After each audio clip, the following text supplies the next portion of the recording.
Assalamualaikum warahmatullahi wabarakatuh. Kita bertemu kembali di pelajaran geografi. Untuk materi sekarang ini adalah ketahanan pangan, industri, dan energi. Mari kita langsung ke materinya. Pengertian ketahanan pangan adalah kondisi terpenuhinya pangan negara, baik perseorangan, jumlah, mutu, aman, dan beragam, bergizi, merata, terjangkau, halal bagi agama dan budayanya untuk hidup sehat, aktif, dan produktif. Jadi pengertian ketahanan pangan itu sebetulnya singkatnya ada 3 saja, yaitu jumlah, mutu, dan aksesnya. Kemudian halal bagi agamanya dan budayanya, kemudian dipakai untuk kegiatan aktif dan produktif. Kemudian akses setiap rumah tangga individu untuk memperoleh pangan untuk keperluan hidup. Itu definisi dari FAO. Potensi persebaran pangan di Indonesia, kita bisa lihat bahwa Indonesia mempunyai banyak sekali sumber daya pangan, baik itu makanan pokok. Di sini makanan pokoknya adalah beras, jagung. Kemudian di Indonesia bagian timur adalah di Indonesia bagian timur itu juga bisa jagung, bisa sagu, kemudian kacang tanah, dan lain sebagainya. Sebagian besar padi ada di daerah Jawa, terutama di Jawa Barat. Kemudian sekarang ini ada juga lumbung padi di Jawa Tengah, itu adalah di daerah Sukoharjo. Dan kemudian juga jagung di beberapa daerah bisa dilihat di daerah Wonosobo, Semarang, Jepara, Rembang, Jawa Timur, dan lain sebagainya. Ubi kayu yang terkenal adalah di daerah Wonogiri, walaupun di beberapa daerah, terutama di daerah luar Jawa, di daerah Lampung, bagian timur, itu sangat banyak sekali. Dan itu semuanya adalah sumber daya pangan persebaran. Dan sekaligus singkong ini menjadikan sebuah bahan baku untuk obat kanker. Jadi sementara ini obat kanker itu bahan bakunya kita impor dari Amerika. Kalau tidak salah G15, ternyata setelah diteliti bahan-bahan itu ada di daerah sumber daya dari ubi kayu atau singkong itu sendiri. Saya pernah ke daerah Bogor bagian selatan, itu ada sebuah desa yang di situ memang sebagian besar mempunyai kebiasaan makan singkong, dan setelah penelitian di situ tidak ada kasus kanker gitu. Dan itu adalah bahan baku yang ada di negara kita. Kalau kedelai juga banyak sekali di daerah Jawa, kacang tanah juga sama.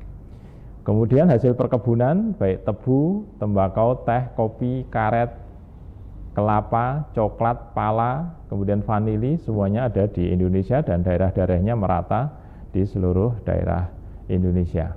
Kalau untuk rempah berarti di bagian timur, kemudian untuk daerah tembakau itu daerah pegunungan-pegunungan. Kemudian sumber daya perikanan, sumber daya pangan yang lain, sumber daya perikanan. Indonesia mempunyai potensi sumber daya perikanan yang sangat banyak, sangat besar, karena luas laut kita adalah 5,8 juta kilometer persegi dengan konsep ZEE, zona ekonomi eksklusif, yang dari garis pantai itu 200 mil. Sedangkan negara-negara lain hanya 12, dan kita mempunyai 200 mil dari setiap pulau, sehingga mempunyai potensi yang luar biasa dan diakui oleh dunia. Kemudian potensi lestari laut di Indonesia, kemudian perbedaan jenis ikan laut dan ikan darat di Indonesia baik ikan di bagian barat, tengah maupun timur itu mempunyai jenis yang sangat luar biasa. Kemudian ada masalah di perikanan ini adalah illegal fishing, di mana menangkap ikan dengan tidak pakai izin. Dan ini adalah masalah yang kita hadapi bersama, bahwa di Indonesia kita mempunyai tiga masalah. Yang pertama adalah illegal fishing, yaitu tidak adanya izin di tempat-tempat yang seharusnya ditangkap dengan izin-izin tertentu. Kemudian yang kedua adalah unreported fishing, jadi kegiatan itu tidak direport, tidak dilaporkan. Jadi sehingga negara tidak tahu atau kita itu tidak bisa membuat data, kemudian menggunakan data itu untuk kepentingan kebersamaan, kepentingan kesejahteraan masyarakat, untuk kepentingan kesehatan di bidang kesehatan penduduk. Kemudian yang ketiga adalah unregulated fishing, atau regulasinya tidak ada, atau kekurangan di bidang hukum untuk penangkapan ikan di daerah tertentu atau jenis-jenis ikan tertentu yang seharusnya ditangkap. Kemudian akibat dari illegal fishing, unreported fishing dan unregulated fishing itu adalah menjadi ancaman terhadap kelestarian sumber daya ikan, karena hasil tangkapannya tidak termonitor baik jenis, ukuran maupun jumlahnya. Hasil tangkapannya umumnya langsung dijual ke luar negeri, sehingga kita tidak bisa memberikan data kemudian untuk perencanaan berikutnya. Atau kita tidak tahu potensi ikan kita itu seberapa, masih berapa, kemudian seberapa yang harus dilestarikan, seberapa yang harus dibudidayakan. Kemudian ada kerugian sosial, yaitu peluang kerja nelayan Indonesia menjadi berkurang karena banyaknya kapal-kapal ilegal yang masuk ke perairan Indonesia. Kemudian yang terakhir adalah merusak citra Indonesia di mata internasional, karena undang-undang kita itu adalah undang-undang yang lemah, tidak bisa dilakukan dengan baik, dan kita tidak bisa mengawal dengan baik sumber daya perikanan kita. Kemudian sumber daya perikanan itu apa saja? Perikanan itu berupa budidaya bandeng, budidaya ikan di darat maupun di laut kita, kemudian budidaya secara tradisional maupun modern. Di Selat Flores dan Selat Makassar, Kepulauan Ambon itu menghasilkan tiram, mutiara, dan tongkol, dan jenis-jenis ikan dan sumber daya lain yang mempunyai nilai yang sangat tinggi. Pengelolaan sumber daya ikan itu harus mempunyai prinsip. Yang pertama adalah menjaga spesies targetnya, jangan sampai punah, sehingga ada pengaturan-pengaturan jumlah yang harus ditangkap supaya tidak punah. Kemudian meminimalkan berbagai dampak penangkapan, kemudian memaksimalkan penangkapan bersih nelayan. Maksudnya adalah ikan-ikan tertentu kemudian kita manfaatkan dengan baik, kemudian memanfaatkan kesempatan kerja keluarga nelayan. Jadi intinya adalah pengelolaan sumber daya ikan itu adalah aman bagi ikannya, aman bagi kelangsungan ikan itu sendiri. Kalau untuk manusia itu anak cucunya, kemudian aman bagi nelayannya dan aman bagi lingkungannya. Jadi 4 hal itu, jadi aman seluruhnya, jangan sampai nanti spesies ikannya punah, atau lautnya yang terdampak, rusak, atau nelayannya sendiri yang kemudian mendapatkan musibah dari pengelolaan sumber daya perikanan. Kemudian konsep pengelolaan perikanan yang berkelanjutan adalah keberlanjutan ekologis seperti tadi kita bicarakan, kemudian keberlanjutan sosial ekonomi, keberlanjutan masyarakatnya, dan kelembagaannya. Jadi ditambah dengan kelembagaan, karena memang untuk sumber daya perikanan di laut itu harus ada lembaga, karena tidak bisa mungkin sendiri-sendiri. Jadi kalau nelayan itu volumenya sedikit, untuk mengelola sumber daya ikan laut kita yang luar biasa itu harus ada lembaga yang kuat dengan modal yang besar. Kemudian di bidang peternakan, sumber daya peternakan sebagai sumber daya pangan kita. Peternakan adalah kegiatan mengembangkan untuk mendapatkan manfaat dari pengembangbiakan hewan itu sendiri. Sedangkan hewan yang diternakkan ada 3, yaitu hewan besar, hewan kecil, dan unggas. Hewan besar itu seperti sapi, kemudian kambing, kerbau, kuda, dan sebagainya. Kemudian hewan kecil itu yang kapasitasnya kecil seperti kelinci gitu ya. Kemudian ada kelinci, ada beberapa hal yang lain. Kemudian kalau unggas ya biasa, ayam, kemudian bebek, dan lain sebagainya. Kemudian upaya pemenuhan hewan itu dengan inovasi pemulihaan ternak, pemeliharaan ternak atau reproduksi, teknologi pakan, pengendalian penyakit.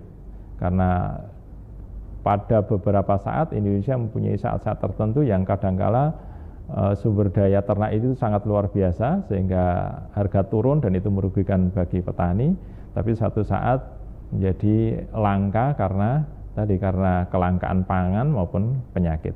Kemudian pengembangan ternak hasil penelitian agar produktif dan berkualitas tinggi. Jadi tidak hanya kuantitasnya yang ditambah tapi juga kualitasnya yang ditambah. Kemudian strategi pembangunan ketahanan pangan di Indonesia. Yang pertama adalah peningkatan kapasitas produksi, baik intensifikasi, ekstensifikasi, dan diversifikasi. Intensifikasi itu adalah pengembangan satu lahan tertentu, kemudian hasilnya harus lebih banyak. Gitu. Jadi kalau biasanya 1 hektar untuk padi itu bisa 6 ton, bagaimana diintensifikasi menjadi lebih dari 6 ton. Sukoharjo itu mendapatkan sertifikat lumbung pangan nasional karena hanya satu-satunya padi di Indonesia yang 1 hektarnya itu lebih dari 10 ton.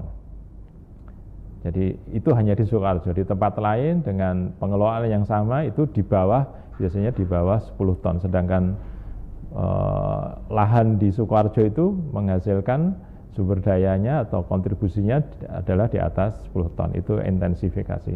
Ekstensifikasi biasa ditambah lahannya, diversifikasi itu dianeka-ragamkan yang ditanam atau ragamnya. Kemudian yang kedua adalah revitalisasi industri hulu produksi pangan. Maksudnya adalah jangan sampai kita menjual hasil panen langsung dari lahannya, diolah dulu gitu maksudnya, supaya menjadi lebih produktif, lebih banyak hasilnya sekaligus juga menghemat. Kemudian revitalisasi industri pasca panen, karena dengan pengelolaan pasca panen di Indonesia itu masih banyak yang hilang. Kalau di dalam bahasa Jawa itu ngerek itu masih banyak yang terbuang dan kita belum bisa mengelola dengan baik. Kemudian yang berikutnya adalah revitalisasi dan restrukturisasi kelembagaan pangan. Sekarang ini petani, peternak, dan nelayan itu masih terganjal di bidang kelembagaan tadi. Kemudian yang kedua adalah pemenuhan kebutuhan mereka itu harus diatur dari lembaga-lembaga yang kadang-kala merugikan pangan. Contohnya petani bisa mendapatkan pupuk itu dengan kartu tani yang kadang-kala menyulitkan karena kadang-kala dia mengolah tanah itu bukan pemiliknya, sehingga tidak punya kartu tani karena ya kartu tani itu syaratnya harus ada sertifikat tanah. Itu sangat merugikan dan ini belum bisa diatasi. Yang terakhir adalah pengembangan kebijakan pangan yang kondusif. Kebijakannya harus kondusif. Jangan sampai mengolah hasil pangan tapi kemudian bisa merugikan lahannya itu sendiri. Kemudian ketersediaan pangan, akses pangan dan penyerapan pangan. Jadi kadang-kala seperti tadi pada waktu panen besar itu penyerapan pangannya tidak bagus, aksesnya tidak bisa dilakukan dengan baik sehingga merugikan petani itu sendiri. Kemudian faktor-faktor yang mempengaruhi ketahanan pangan adalah lahannya, iklimnya, teknologi, dan infrastruktur. Ini biasa. Jadi lahan kita terbatas, terutama di Pulau Jawa.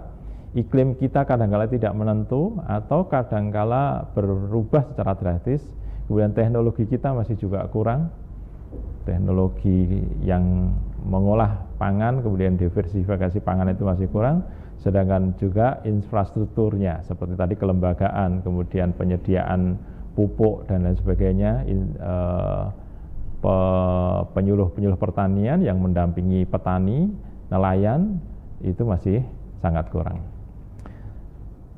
Kita lanjutkan dengan ketahanan industri. Industri dalam arti sempit adalah semua jenis produksi, biasanya gitu, atau kita sebutnya pabrik. Jadi kalau ngomong industri, itu biasanya ngomongnya adalah pabrik. Jadi lembaga atau satu tempat untuk menghasilkan barang.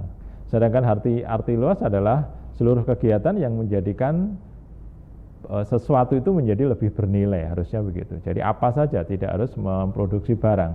Tapi kalau bisa mengolah barang atau menjadikan barang itu lebih mempunyai nilai yang tinggi, itu disebut dengan industri apa saja gitu ya. Maka dikenal ada industri jasa juga, dia tidak menghasilkan barang tapi juga namanya industri. Industri pariwisata misalnya, itu tidak menghasilkan barang, tapi di situ kita bisa lebih kreatif untuk menjadikan lebih bernilai tinggi. Pendukung sumber daya industri adalah sumber daya manusia, investasi dan teknologi. Sumber daya manusia yang kreatif, investasi yang tepat, dan teknologi yang bisa menjadikan industri itu tidak merusak lingkungan, tidak merusak ekonomi, juga tidak merusak secara pribadi. Kemudian potensi sumber daya sebagai bahan baku industri dan bahan baku pangan, ini ada bahan galian non logam sebagai bahan galian sebagai bahan bangunan, bahan galian mineral industri berupa magnesium, fosfat dan belerang, kemudian bahan galian untuk industri kerajinan dan perhiasan. Ini potensi yang sekarang harus kita kembangkan. Kemudian masih bahan galian logam, kalau tadi non logam, sekarang bahan galian logam, itu ada timah, nikel, bauksit, pasir besi, tembaga, dan beberapa bahan galian yang lain, yang non logam tadi. Kemudian berikutnya adalah potensi dan persebaran sumber daya untuk penyediaan bahan industri. Jadi industri kita itu macamnya ada banyak, dimulai dari industri pertanian, industri perkebunan, industri pertambangan, dan lain sebagainya. Jadi ada industri bahan baku industri pertanian, seperti misalnya kedelai, kacang tanah, jagung, itu industri yang sangat besar di Indonesia dan kadang-kadang kita masih impor. Kemudian perkebunan, kita sering melihat iklan-iklan hanya sekedar coklat itu harus didatangkan dari luar negeri, tapi sebetulnya Indonesia mampu, cuma tadi ada teknologi yang belum bisa kita berlakukan di Indonesia atau kita pakai, atau mungkin kualitas kopi kita yang belum baik sehingga harus perlu teknologi untuk menjadikan lebih baik, karena jenis kopi, jenis teh itu sudah ada, sedangkan untuk menjadikan lebih baik itu harus pakai teknologi. Kemudian juga hutan, sumber daya hutan, kayu, rotan, damar itu adalah bahan baku industri yang cukup besar asetnya di negara kita. Terutama adalah sekarang adalah tambang, minyak bumi, emas, batu bara, itu sekarang menjadi pilihan-pilihan bisnis yang sangat menjanjikan. Ini adalah peta persebaran industri di Indonesia, baik industri dari pertanian tadi, kemudian industri perkebunan, industri pertambangan. Sebagian besar ada di Pulau Jawa untuk industri-industri pertambangan, kemudian industri perkebunan di daerah Sumatera, Kalimantan, kemudian Kalimantan terkenal dengan batu baranya. Industri pengolahan pangan, industri bahan galian bukan logam, dan industri pertambangan tadi. Yang terakhir kita bicarakan adalah ketahanan energi. Pengertiannya adalah ketersediaan sumber energi yang tidak terputus dengan harga terjangkau. Ini pengertian dari International Energy Agency. Kemudian kondisi terjaminnya akses terhadap energi dengan harga terjangkau dalam jangka yang panjang dan ketersediaannya tidak terpengaruh oleh gejala regional maupun gejala internasional. Ya, secara mudah ketahanan energi itu bagaimana kita bisa menyediakan energi kita dari sekarang sampai besok anak cucu kita tidak ada masalah, baik bahannya maupun aksesnya tadi. Karena kadang-kala ada tapi di tempat yang jauh, kemudian dengan akses yang sangat sulit sehingga kemudian menjadikan masalah, baik masalah kedatangannya sendiri, mendatangkannya, atau masalah harganya. Kemudian indikator ketahanan energi itu adalah yang pertama adalah ketersediaannya sendiri. Kemudian yang kedua keterjangkauan belinya, kemudian keterjangkauan ruangnya, penerimaan masyarakat. Jadi kadang-kala ada sumber energi yang tidak bisa diterima masyarakat karena tadi tidak terjangkau terbelinya.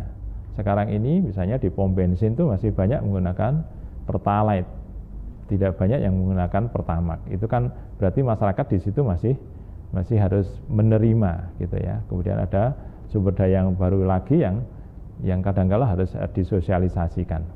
Kemudian lingkungannya. Jadi indikator ketahanan energi yang lain adalah lingkungannya. Bagaimana lingkungan itu bisa menyerap, maksud saya adalah energi itu bisa diterima di lingkungan dan tidak mencemari. Kemudian yang terakhir adalah keberlanjutannya atau sustainable-nya. Jadi ada sumber daya tertentu yang kadang-kala ketersediaannya bisa tidak berlanjut gitu, dan ini menjadi masalah. Sumber daya yang lain adalah panas bumi. Di Indonesia mempunyai panas bumi yang sangat luar biasa karena memang Indonesia mempunyai 2 sirkum pegunungan baik dari timur maupun dari barat, dan ini potensinya sangat luar biasa, baik dari ujung barat di Pulau W sampai di ujung timur, itu semuanya adalah potensi panas bumi. Bahkan di Kalimantan yang tidak mempunyai pegunungan itu pun mempunyai sumber daya hidrokarbon yang sangat luar biasa. Panas bumi di pantai barat Kalimantan di Pulau Natuna itu terbesar di dunia sumber panas buminya.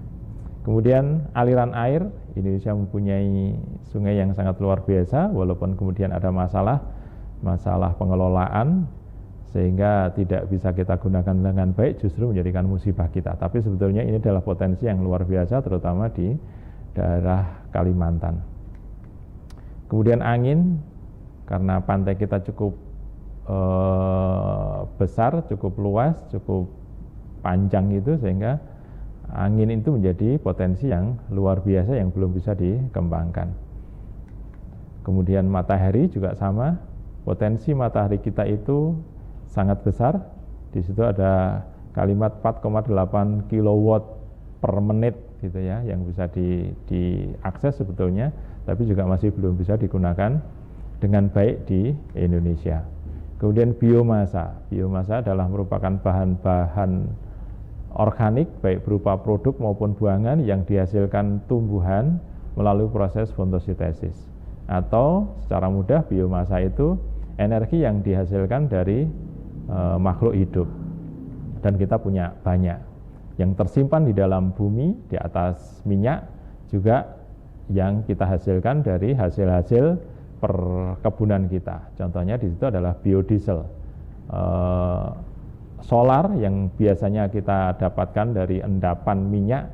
Sekarang di Indonesia sudah bisa memproduksi biodiesel dan cukup aman dipakai di seluruh kendaraan diesel kita, karena sebagian besar mesin untuk porsi besar itu menggunakan diesel, dan ini sangat luar biasa karena Indonesia tidak tergantung dengan minyak, tapi bisa tergantung dengan biomasa, biodiesel yang berasal dari kopra kita.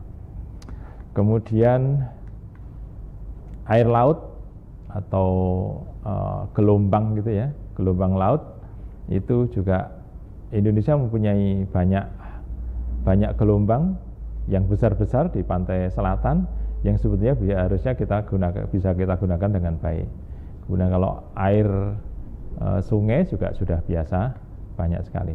Yang terakhir adalah angin. Tadi angin ini sudah kita bicarakan di daerah pantai-pantai yang menjadikan Indonesia harusnya adalah surplus untuk ketahanan energi. Demikian anak-anak sekalian, materi kita untuk kali ini mudah-mudahan bisa difahami dengan baik. Kurang lebihnya mohon maaf. Billahi taufiq wal hidayah. Assalamualaikum warahmatullahi wabarakatuh.